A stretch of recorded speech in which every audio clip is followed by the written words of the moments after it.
Hi hello friend, स्वागत है आपका आपके अपने चैनल कॉमर्स ट्यूटोरियल पॉइंट में।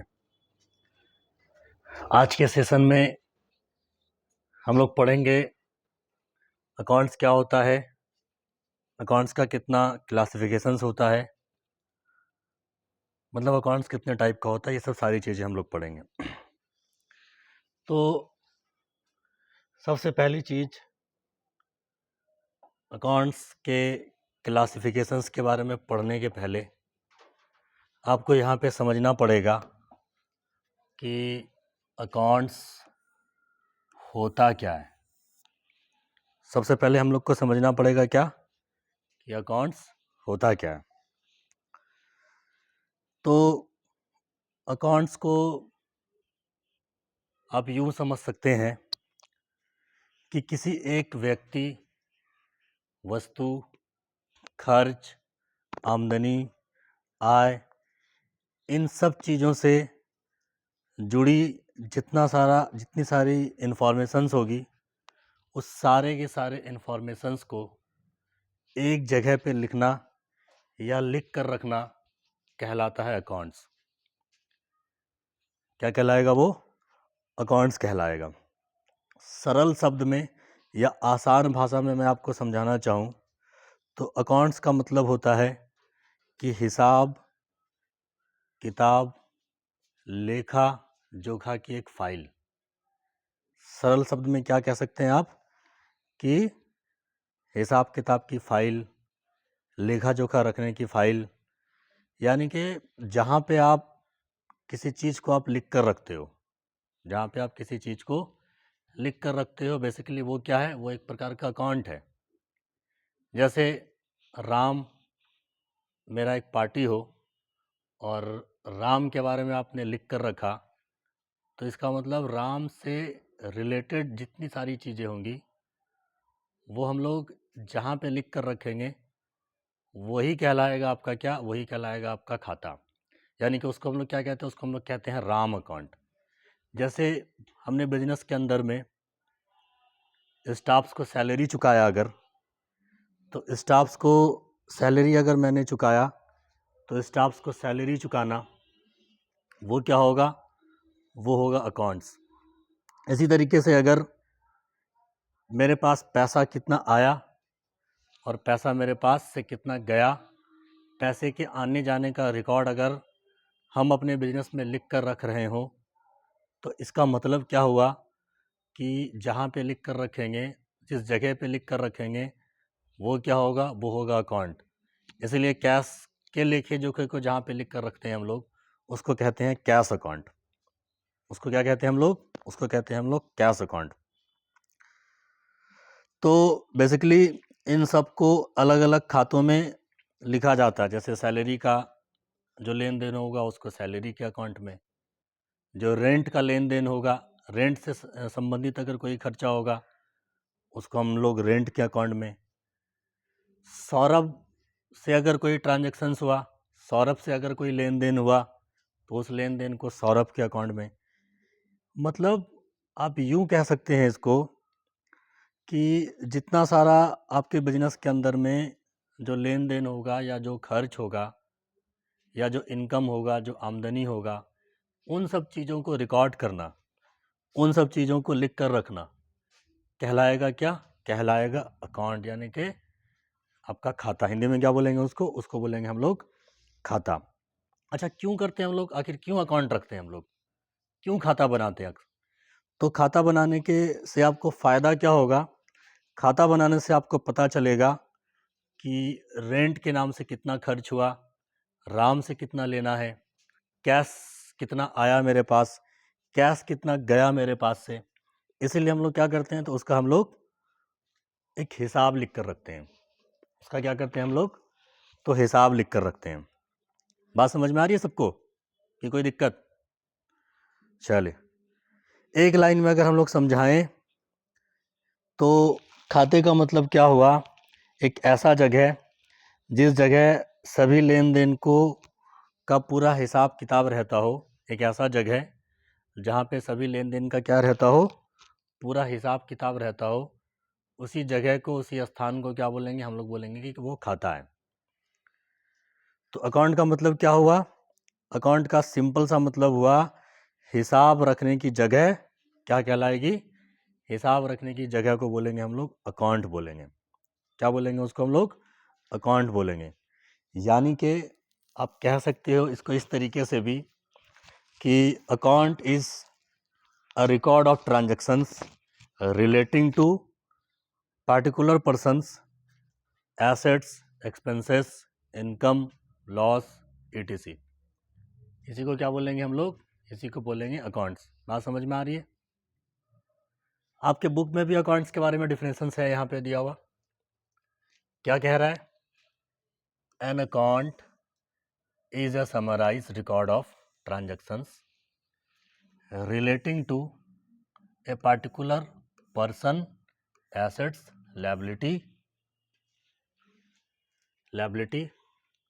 particular head of expenses और income recorded at one place. मैंने कहा था ना, जिस जगह पे आप लोग किसी पार्टी का नाम, एसेट्स के बारे में, लायबिलिटीज़ के बारे में, एक्सपेंसेस के बारे में, इनकम के बारे में, जहाँ पे आप लिख कर रखते हैं एक पार्टिकुलर स्थान पे, वही क्या होता है? वही होता है आपका अकाउंट। इसलिए यहाँ पे कह रहा है अभी आपको वन प्लेस।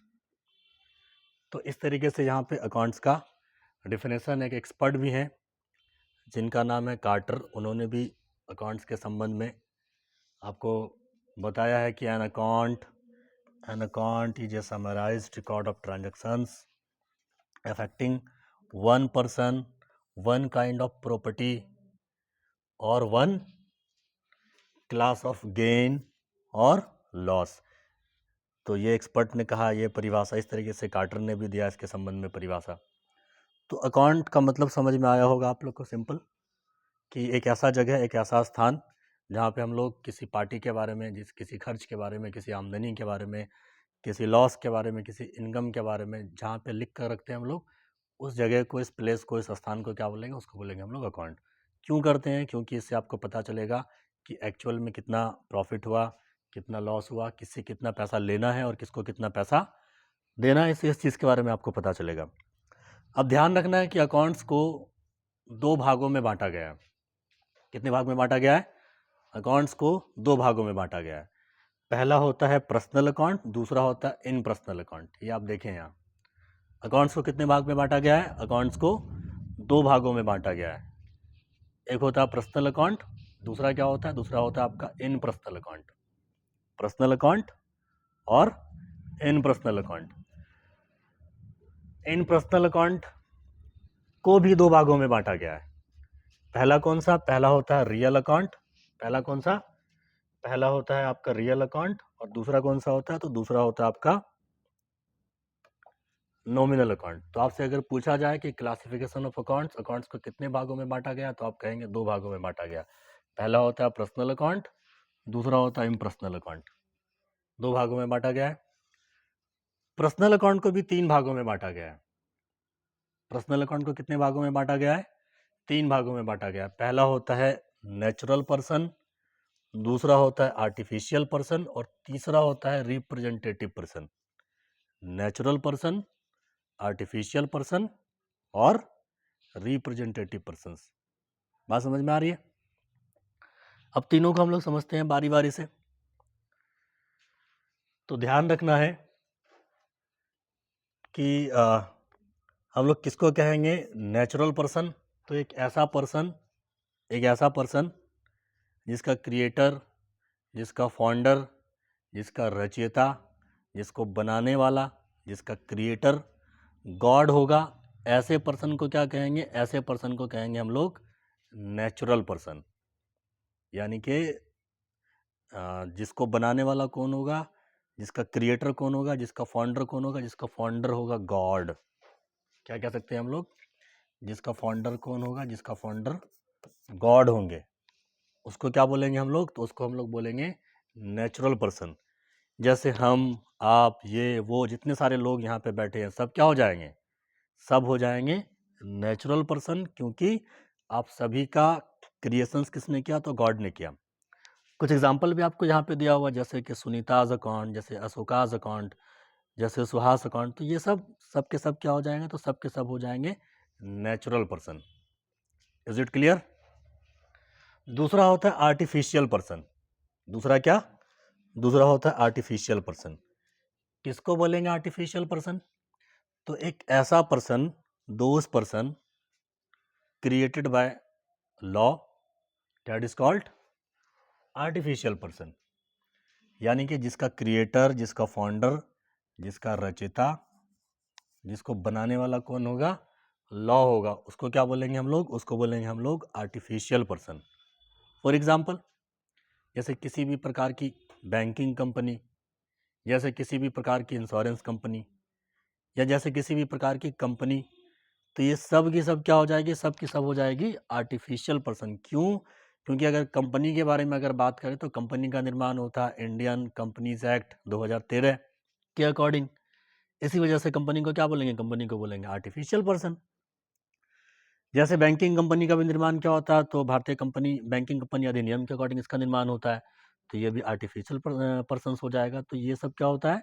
तो ये सब होता है आपका पर्सन।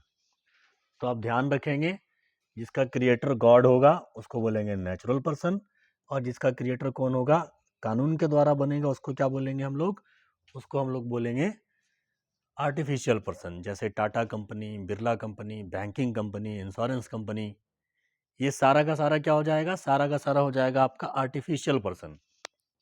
ठीक है ना?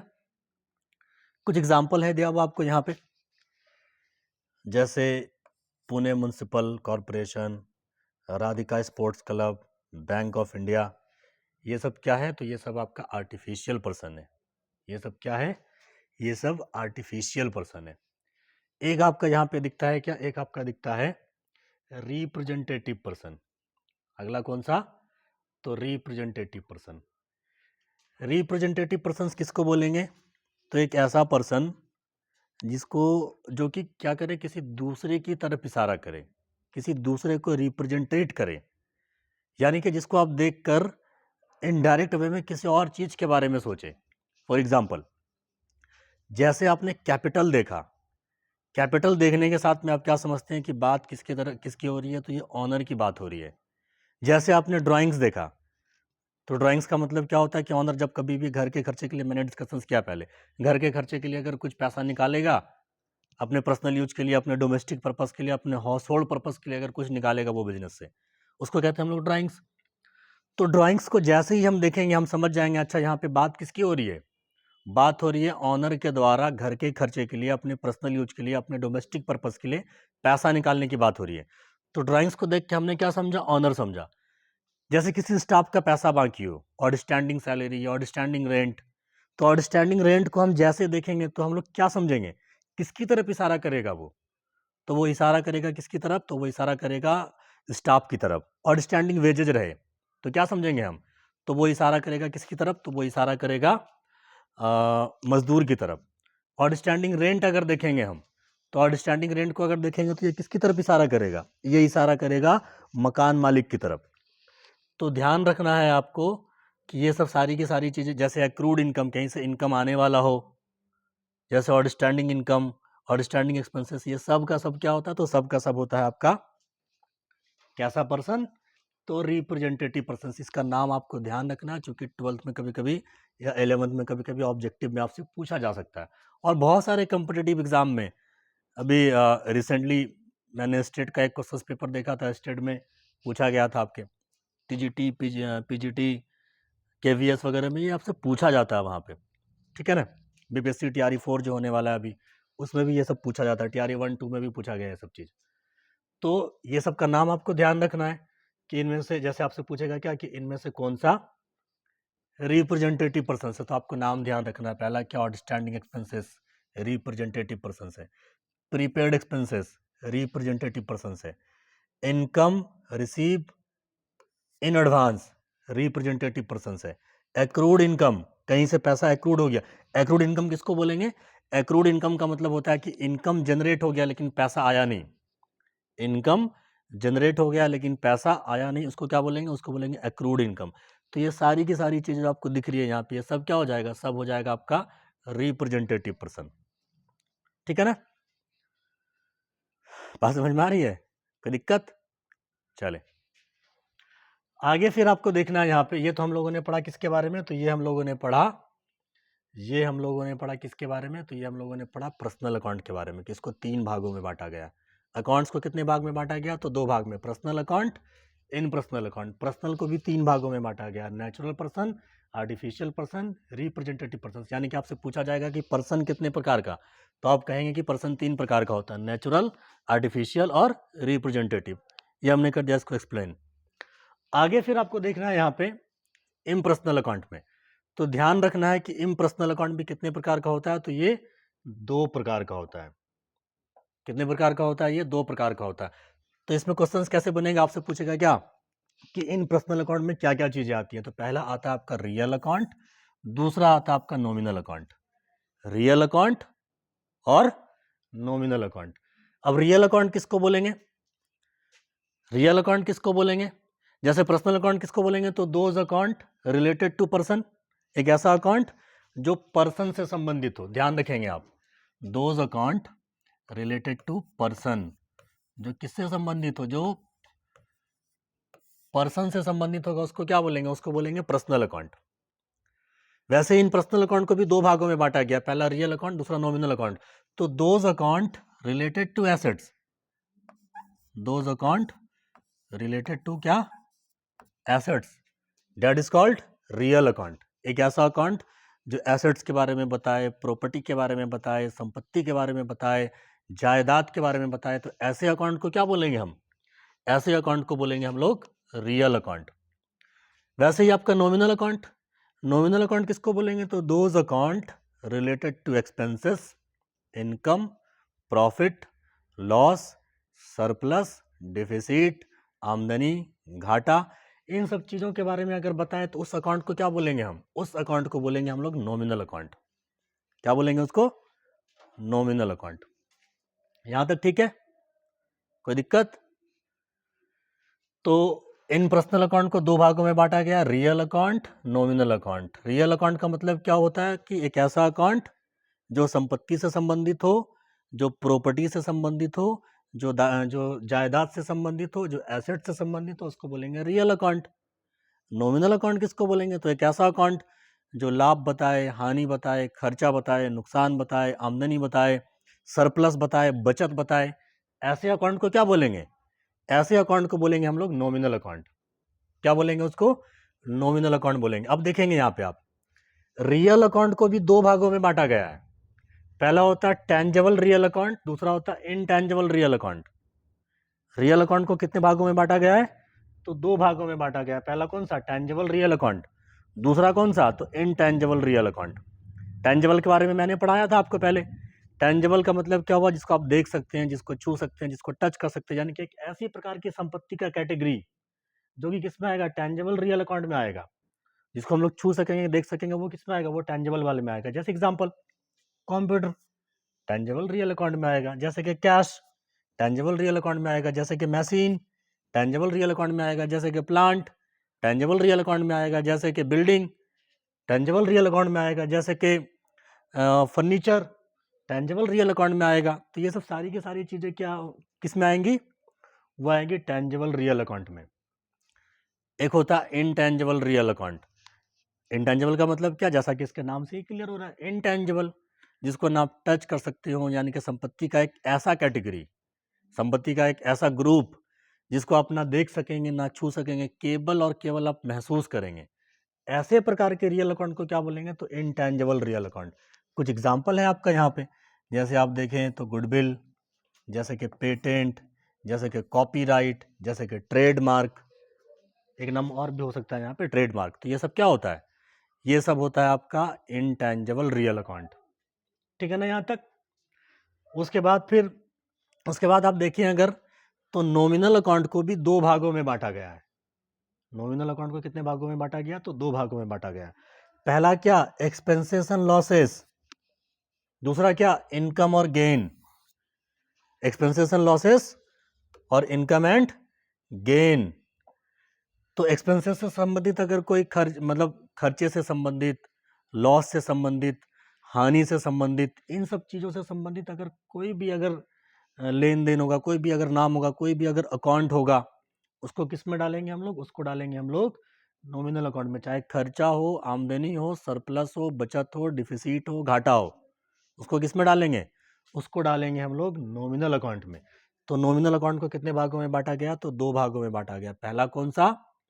पहला एक्सपेंसेस एंड लॉसेस। दूसरा कौन सा? दूसरा आपका income and gain. Expenses and losses, ठीक है ना? एक्सपेंसेस एंड लॉसेस और इनकम एंड गेन। जैसे कि आप देखो, स्टेशनरी बिजनेस के अंदर में कॉपी, किताब, कलम, पेन, ये सब जो चीज़ें यूज़ होती हैं वो उसको कहते हैं हम लोग स्टेशनरी। उसको क्या बोलेंगे? उसको बोलेंगे स्टेशनरी। तो स्टेशनरी में देखो आप, स्टेशनरी क्या होता है? बिजनेस के लिए खर्च होता है। परचेज करना भी क्या होता है? खर्च होता है। एडवर्टाइजमेंट में अगर आपने कुछ पैसा चुकाया, प्रचार प्रसार में कुछ पैसा चुकाया तो ये भी खर्च होता है। सैलरी चुकाया तो ये भी खर्च होता है। मजदूरी चुकाया तो वो भी खर्च होता है। तो ये सब सारा का सारा जो नाम आएगा वो किस में जाएगा? वो जाएगा एक्सपेंसेस एंड लॉसेस में, मतलब वो नॉमिनल अकाउंट में। वैसे इनकम और गेन, जैसे इंटरेस्ट आपने रिसीव किया, नॉमिनल अकाउंट में जाएगा। जैसे आपने डिस्काउंट रिसीव किया, वो भी किस में जाएगा? तो नॉमिनल अकाउंट में जाएगा। जैसे कि आपने सेल्स किया, तो ये भी किस में जाएगा? तो ये भी जाएगा नॉमिनल अकाउंट में। तो ध्यान रखेंगे आप इस चीज़ को कि नॉमिनल अकाउंट को कितने भागों में बांटा गया? तो इसको 2 भागों में बांटा गया। तो अब हम लोग समराइज कर लेते हैं एक बार, इसको समराइज कर लेते हैं एक बार, फिर से देख लेते हैं इस चीज़ को। अकाउंट्स को कितने भाग में बांटा गया है? तो 2 भागों में बांटा गया। पर्सनल अकाउंट, इन पर्सनल अकाउंट। पर्सनल अकाउंट का मतलब क्या हुआ? जो पर्सन से संबंधित हो। इन पर्सनल का मतलब क्या हुआ? जो पर्सन से संबंधित नहीं हो। यहाँ पे फिर ये ध्यान रखना कि पर्सन 3 प्रकार का होता है: नेचुरल, आर्टिफिशियल, रिप्रेजेंटेटिव। जो गॉड के द्वारा बनेगा उसको बोलेंगे नेचुरल पर्सन। जो कानून के द्वारा बनेगा उसको बोलेंगे आर्टिफिशियल पर्सन। जो किसी दूसरे को रिप्रेजेंटेट करे उसको बोलेंगे रिप्रेजेंटेटिव पर्सन। वैसे इन पर्सनल को भी 2 भागों में बांटा गया है। कितने भागों में बांटा गया? 2 भागों में बांटा गया। पहला कौन सा? Real account. दूसरा कौन सा? Nominal account. अब